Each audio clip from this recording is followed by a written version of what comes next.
This is a quick video to show how to start a lab folder. Particularly this is for GIS 312 because we're creating a little bit different lab structure in our folder structure in our labs.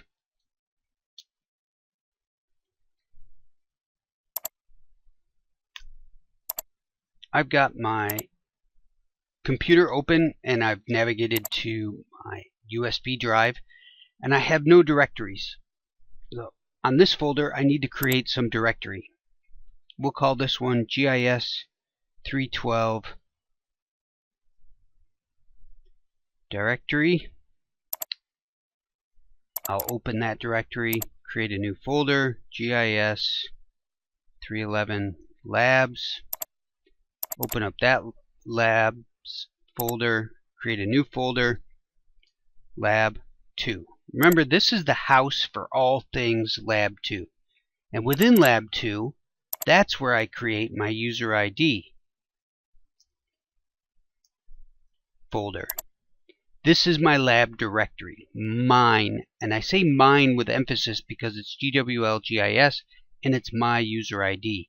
Notice up here in the navigation trail or breadcrumbs, there is still a house for all things lab 2. And we'll see how to use that in just a second. Within my GWL GIS lab 2, being my lab folder, I need a data and a maps. I'm going to make a data L2 and a maps L2, standing for lab 2. And again, we have the folders within my lab directory and then a house for all things lab 2. I'm now going to show you the process of downloading the data for lab 2 and all subsequent labs. You won't have access to this until specified, but right now I can show you how to download. I'm going to click on the data for lab 2.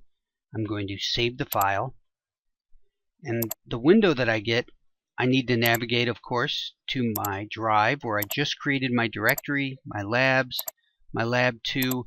Normally we may put that in a data folder, or we may use this as the data folder. In this case, we're just going to stick it in lab 2. To do that, I have to go to my labs, open lab 2, and I'm going to put it beside my user ID folder in my directory, because as I save this, it'll save rather quickly. It's a very small file.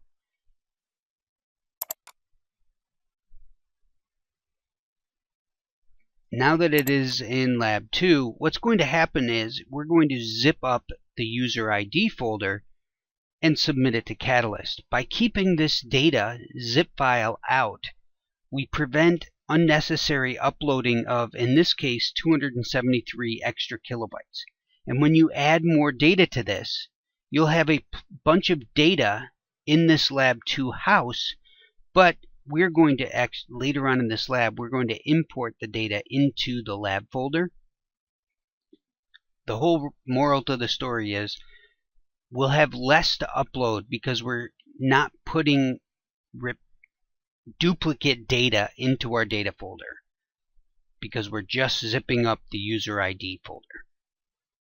Now that that is set, I'll just extract. You'll have a different way to extract if you don't have WinZip, but do your extract process that you learned.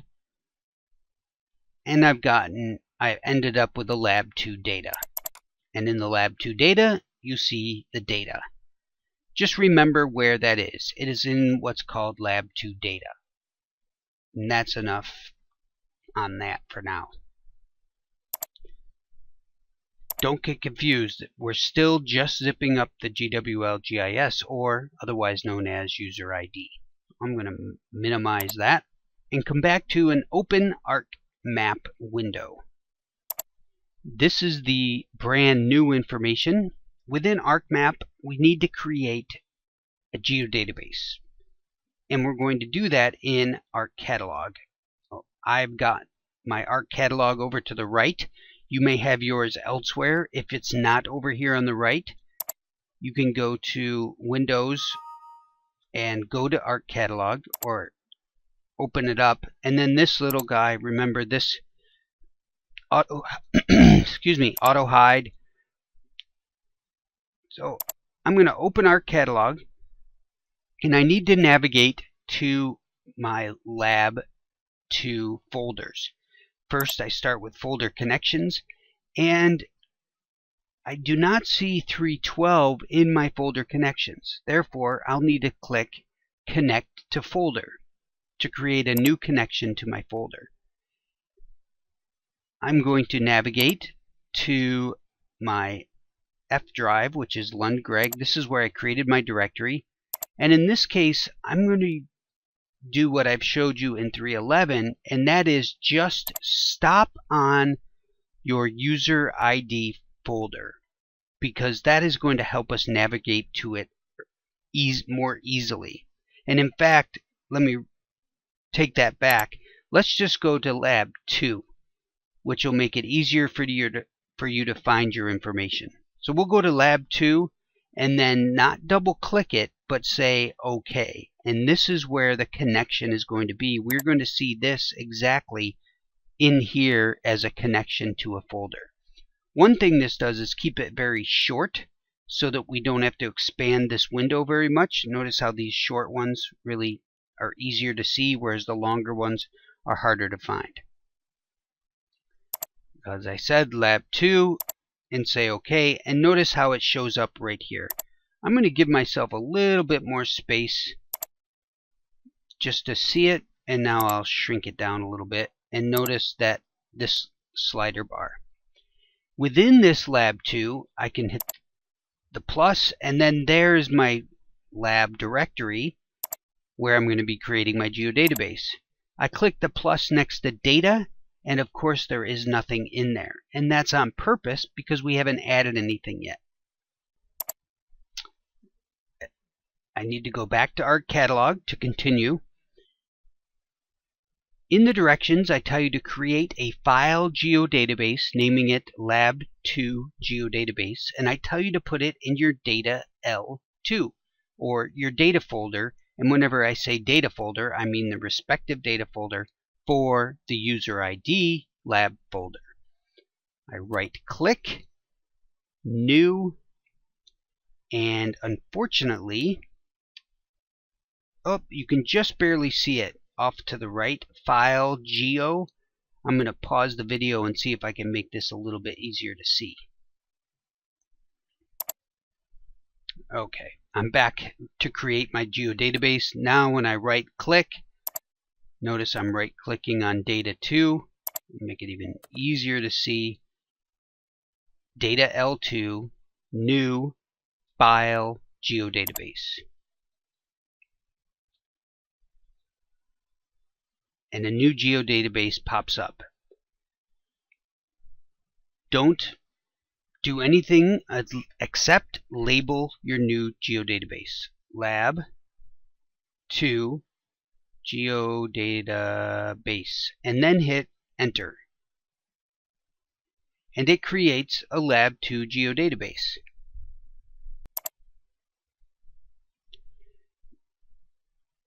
Now that I've created my Lab 2 Geodatabase, I can tell that it is in my data L2, in my user ID, in my house for all things Lab 2. It is now time to create the feature dataset. We create a feature dataset much like we create a geodatabase. Remember that feature datasets are required by a number of geoprocessing tools. They're also extremely useful for storing thematic data that share a coordinate system and an extent. In your geodatabase, right-click on the geodatabase, scroll to New, and Feature Dataset. And a new Feature Dataset window pops up. We are going to name this feature dataset Pierce Floods Dataset and click Next. It is now time to choose a coordinate system. We are going to choose the most appropriate for Pierce County, which is projected NAD 1983 state plane, which means we need to find it in state plane. NAD 1983 Harn. We are going to choose US feet, NAD 1983 Harn US feet. This is very important. There is a Harn with meters and a Harn with international feet. There's also a NAD US feet, but we want the Harn. NAD 1983 Harn US feet. And within that, we're going to find Washington South 4602 US feet. This is the one we want, so we click on it and click Next. We do not need to set a vertical coordinate system. I'm going to click Next. We will leave the X, Y, Z, and M tolerance at the defaults, which is written right there. And then I click Finish. It doesn't look like much is happening because my Arc catalog window closed, but if I hover over it again, we'll now go back and notice that within my Lab 2 Geodatabase, I have a Pierce Floods dataset, a feature dataset. There's my database. It is within Lab 2, which is within my user ID Lab 2, which is within my house for all things Lab 2. Notice that there still is a Lab 2 data, but don't let that trip you up. That was the original data that you downloaded that was provided by me and Dr. Kelly. The data that we're interested in is in data L2. You might recall that there is a file in here, and we're going to add that in later steps. And that concludes what you'll most likely be doing with Step 1 on Lab 2.